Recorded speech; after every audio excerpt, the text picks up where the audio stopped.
So I wanted to talk about what's going on at Columbia specifically. First of all, have you both kind of been following a little bit? Not about Columbia specifically, but I saw a not sure why, but Reddit recommended me I got like a push from them, and it was like ASU students arrested and Gotcha. Yeah, stuff like that. I have been following Columbia. Okay. For those of you who don't know, we reside in the desert, so Arizona State is of interest to us, and that's what Eli's referencing. Yeah. They're just one of many, son. Yeah. Okay. But to get back to it, specifically, Columbia's been the one that's really been in the news with what's going on with protests there. And this has gotten so buried now, I have to find it. Because there's so much going on? Yeah. So I'm on a Fox News live feed that keeps updating on this subject matter. Yeah. And specifically where I wanted to start and kind of what I based the thumbnail on was Columbia and the fact that today they started suspending students who are protesting. Oh. So we'll get into that. And Columbia, this is funny too.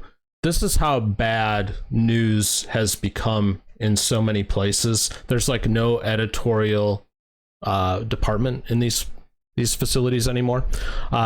It says hit enter and it publishes. Yeah, pretty much. Yeah, it says Columbia University late Wednesday afternoon. It's Monday. So I don't know if they're predicting the future or what, but this is actually really already started. Copy and paste to me. Oh no.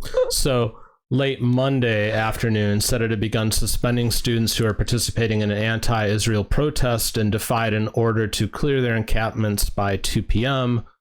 The university condemned the anti-Semitic language and called it abhorrent. They said academic leaders had been negotiating with protesters since last Wednesday, so that's where the Wednesday comes in, but have been unable to reach an agreement. Why they're negotiating with them, I'm not sure, but whatever. And then it says, as the message indicated, the encampment, which has created an unwelcoming environment for many Jewish students and faculty and a noisy distraction, interferes with teaching, learning, and preparing for finals. Adding that professors and students, as well as external actors, have contributed to the hostile environment.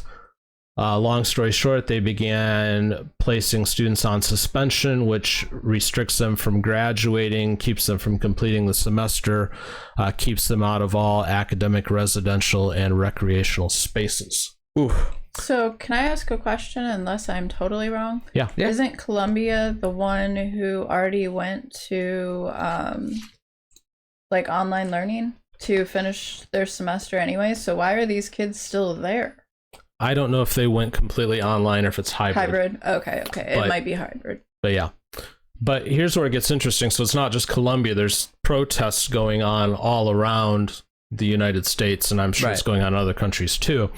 But it's really getting interesting at University of Texas, Austin. Okay. Where, I'm not even sure because I haven't noticed, but have they deployed the Rangers there yet? I don't know. I don't either. I haven't followed the Austin thing at all. But whoever they've deployed, it's getting messy this evening. Anti-Israel demonstrations at UT Austin reignited in the evening after protesters were arrested and forced off the university's south lawn. Mobs of protesters were reportedly moving on the university tower, which houses the university president and other admin faculty. Police officers were seen deploying mace and tear gas. Ooh, okay. We're getting funky. A little bit. So, and this is just two examples of kind of what's going on around the country. You referenced some the ASU thing. Yeah. I don't know the full details of that, but I know people were arrested and some people were actually were trespassed from ASU itself. Yeah, that happened over the weekend. Yeah. Police broke that up. I believe the arrests were somewhere around 3 dozen. Oof. Something to that effect. So they broke that up real quickly. But there's so many areas that we can go to and we can discuss. We can discuss the idea of free speech. Should these people be allowed to protest or not? The efficacy of protesting. Yeah, the idea, I know in Texas, Greg Abbott, the governor there, has talked about... Not efficacy, like effective. Efficacy. Yeah, okay. I knew what you meant. But I know in Texas, Greg Abbott, the governor, has talked about the idea that anti-Semitic language should somehow be illegal. That's interesting. But then as well, here's my big question. And then I'll let you guys pick where you want to go. But the one question I have is why? Why are these students doing this from the simple standpoint of they're paying money that they'll spend the rest of their lives paying off to be in these institutions supposedly learning. They're not getting refunds on this. They're just getting kicked out. So they've wasted their education for a moment to protest something that's going on in a completely different separate country halfway around the world. And frankly, I highly doubt most of them know what they're protesting to begin with. So with those angles in mind, have at it. That's a good point. I'd say when it comes down to the actual effectiveness of protesting in this case, I don't think it's really there because yeah, you're protesting, oh, stop war, I don't like war, stop. Is that really going to change anything? There's other forms of action that one can do than just going into your university campus and being like, this war sucks. That doesn't really count. If somebody wants a war, there's going to be a war. I don't think this protesting helps much. Maybe that's just me. There's a time and a place for it, I suppose. Oh, sorry. Just wanted to reiterate. There's a time and a place for it, and I feel like maybe this isn't it? Well, okay, no, you go. Sorry. Let me think through what I was thinking. Sorry. Okay. So obviously for the people who are protesting, they think this is the time and the place or they wouldn't be doing it, regardless of if they fully understand why they're there.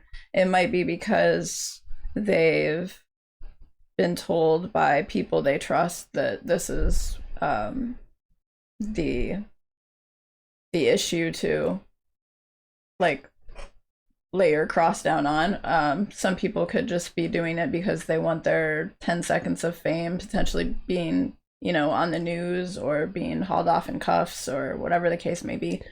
But I want to focus on, if that's okay, if I can just change just a teeny bit, because I agree with you. I'll back up now. I agree with you that I don't necessarily think that most large-scale protests lead to a whole lot of change. Usually what they lead to is damage, destruction, people getting hurt. Unfortunately, sometimes, even worse. But the bigger issue for me is the rhetoric that's coming out during these protests that sounds like it was written by somebody who is very good with propaganda. And like you said, Greg Abbott talking about potentially making that type of language illegal. Are you talking about like the chants and stuff that they're doing? Yes. Gotcha. The language that's coming out at the protest. So what they're saying, what their main focus, whatever is. But it bothers me, obviously, for a couple of reasons. One, the obvious being that history repeats itself. And we can delve into that more if you want. But the bigger issue is, at least in our country, in the United States, in the last 20 or so years especially, we've made a very large delineation between freedom of speech and hate speech. And it's always, at least in, like I said, about the last 20 years, it's always been known that you can have freedom of speech, but you cannot have hate speech. And I don't see how this isn't hate speech. I get what you're saying, but how do you define hate speech? This has always been the problem with it, is that it's a very vague term that's left up for a very partisan court in one direction or the other to end up deciding. You know, Well, I think so many people define hate speech as speech that they hate. But how do you define it beyond that? That's not how I define it, but and I'm sure Merriam-Webster or something on my phone could tell me a whole lot better. But when I think about it, think old school. You're not allowed to yell fire in a crowded building, right? You're not supposed to incite people over something that isn't there. This, on the other hand, in someone's mind, may very well be there. They might not like Jews, but is it okay to dislike an entire race of people and shout it from the rooftops? Or even worse, shout that they should be eliminated or caused harm in some other way? That is hate speech to me. Fair. When you're asking or trying to incite other people to cause violence against a specific subset of the population, even if there was reason for it, it's still not, like, in their mind, even if there was a reason for it, it's still not okay. That's fair. I guess here's my thing. So if we're going to talk about the whether or not it's hate speech angle, it's, again, I think it's so difficult to fully define it. And if you want to back the idea of free speech, I think you have to back it from all angles. But I think you have to, so people have the right to say that they would hate a certain group of people. But then where it crosses the line, there's a difference, I think, between speech and then action. So you can say or think whatever you want. That would be the definition of freedom, I suppose. But for you to then start interfering with what goes on at a place, I mean, there's such a thing as that whole kind of resistance movement and the passive aggression and all that, but often this has become more active aggression. Like there was a video that went out over the weekend, and I believe it was at Columbia, where they were like forming a line and they were backing them up one step at a time. Backing up the police and the people that they didn't want in the area, and they're interfering with the travel of people on and off the campus and all of that kind of thing. That's a problem for me. That's far and away from the sit-ins over the Vietnam War. Yeah. I mean, if they were just passively sitting, it might be one thing, but you know, the action for me is a problem. But on the speech end of it, you know, I can defend it if they defend my right to say what I want to say. Now I'll say this, just 1 second, son. I will say this, that there's not as much of a leniency from that group for the other side to say what they want to say. And that makes it hard to defend what they're saying. But if I look at it from a purist standpoint, they should be able to say what they want, and the other side should be able to say what they want. But then in a perfect world, they should also shake hands and say good game and move on with their lives rather than getting in people's faces. But that's really not how the world works, I suppose. What's up, son? What I was going to say is that you bring up a good point about, like, this is just starting to get a little more aggressive as time goes on, at least like protesting. And honestly, I feel like aggressive protests in some cases actually send the completely wrong message. That's more personal opinion, but I feel like when we start getting into the realm of, like, we're starting to get slowly a little more aggressive with these things, I feel like it sends the wrong message. Well, yeah, because they're protesting violence by being violent, which doesn't really work. You can't say peace and then, you know, like, bash somebody in the head with a baseball bat. That doesn't work. Or set something on fire in the campus. Or no, that doesn't particularly work, in my opinion. Honestly, I think some of it is also, I think one of you brought this up too, is that I think some of the people protesting don't really know what they're protesting for or have, like, the full story, and it's more so a matter of, this is the popular thing, I want to do something what I think is important without actually knowing any further context or knowing, hell, if you wanted to help, there's probably better ways of doing it besides, this. Just saying. Oh, I think this is a little more of... You can send aid, there's lots of things you can do. You can... There's so many... legitimately help the people. Yeah, but, like, you're just going out there and being like, yeah! Like, that doesn't help. Fair. Well, this, I think, leads a little bit into the point I was trying to make as well, in the why are these young adults doing this, and I hesitate to call them adults based on some of this behavior, but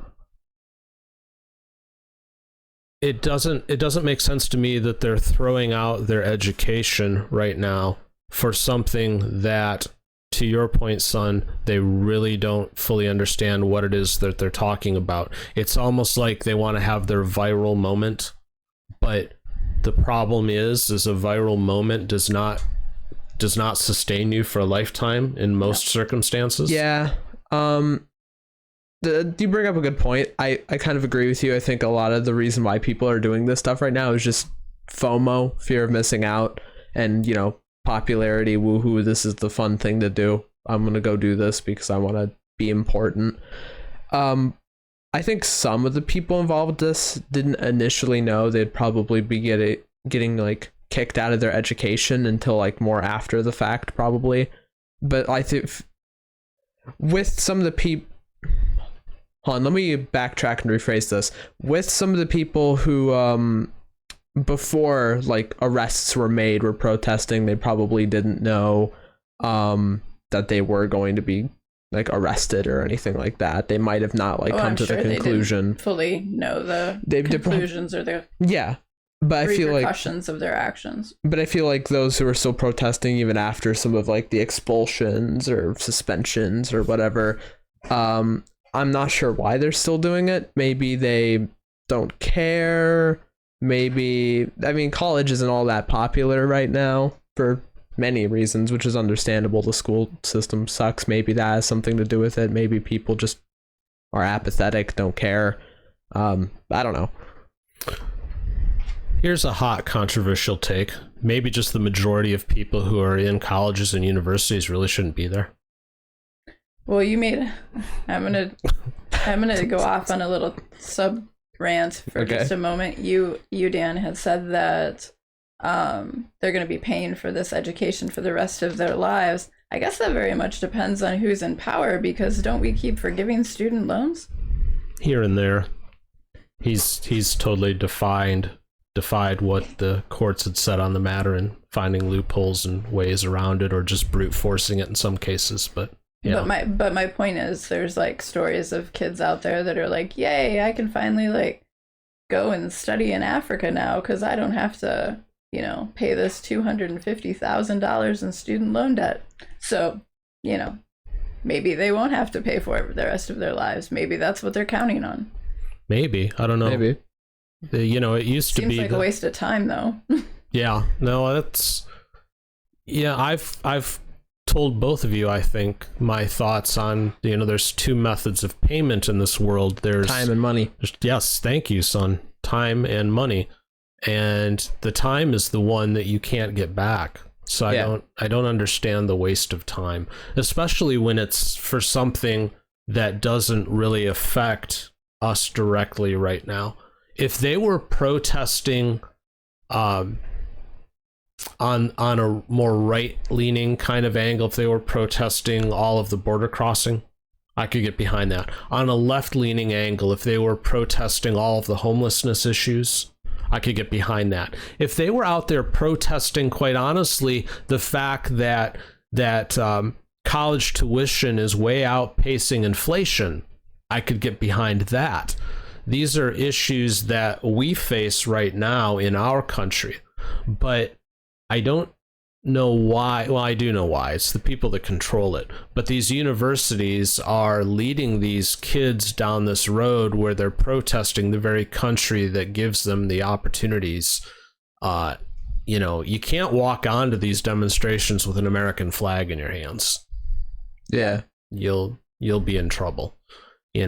So But again, I believe in the idea of free speech, but not the interference of other people's speech. Couldn't they even be protesting the fact that, especially from the side that they're on, and maybe they are, maybe I've just missed and not read deep enough into some of the articles, but I mean, our American government isn't even providing the FBI with enough money to protect us as a country, but we just sent over almost $100 billion in aid, not just to Israel, but it was Israel, Ukraine, and what was the other one?